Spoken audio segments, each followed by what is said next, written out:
ನೈಸರ್ಗಿಕ ಸಂಪತ್ತುಗಳನ್ನು ನಮ್ಮ ಅಭಿಲಾಷೆಗಳಿಗೆ ತಕ್ಕಂತೆ ಹೇಗೆ ಬೇಕಾದರೂ ಬಳಸಿಕೊಳ್ಳಬಹುದು ಎಂಬುದಕ್ಕೆ ಈ ಮರವು ಸ್ಪಷ್ಟ ಉದಾಹರಣೆಯಾಗಿದೆ.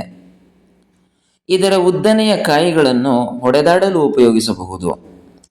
ಕ್ರೋಧ ಭಾವಗಳು ಬೇಡವೆಂದು ನಿರ್ಧರಿಸಿ ಶಾಂತ, ಸಂತೃಪ್ತ ಭಾವವನ್ನು ಕೊಡುವ ಕಲೆಗಳಿಗಾಗಿಯೂ ಬಳಸಬಹುದು.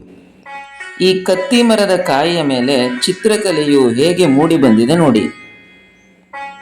ಪ್ರಕೃತಿಯ ಆರಾಧನೆಯೊಂದಿಗೆ ಕಲೆಯು ತನುಮನಗಳಲ್ಲಿ ಬೆರೆತರೆ ಜೀವನವೇ ಸ್ವರ್ಗ.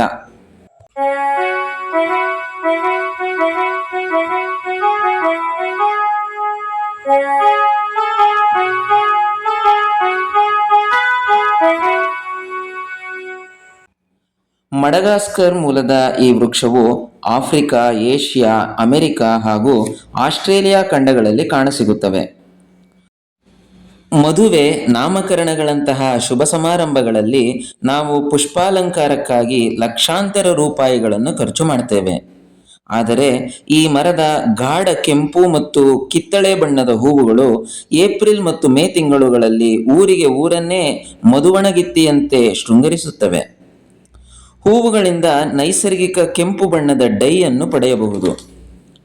ಗುಲ್ಮೊಹರ್, ಮಯೂರ ವೃಕ್ಷ, ಕೇಸರಿ ವೃಕ್ಷ, ಕೆಂಪು ತುರಾಯಿ ಎಂಬ ನಾನಾ ಹೆಸರುಗಳನ್ನುಳ್ಳ ಈ ಮರದ ವಿವಿಧ ಭಾಗಗಳನ್ನು ಉರಿಯೂತ ನಿವಾರಣೆಗೆ, ಮಲೇರಿಯಾ ಹಾಗೂ ಇನ್ನಿತರ ಬ್ಯಾಕ್ಟೀರಿಯಾಗಳ ವಿರುದ್ಧ ಹೋರಾಡಲು ಉಪಯೋಗಿಸುತ್ತಾರಂತೆ.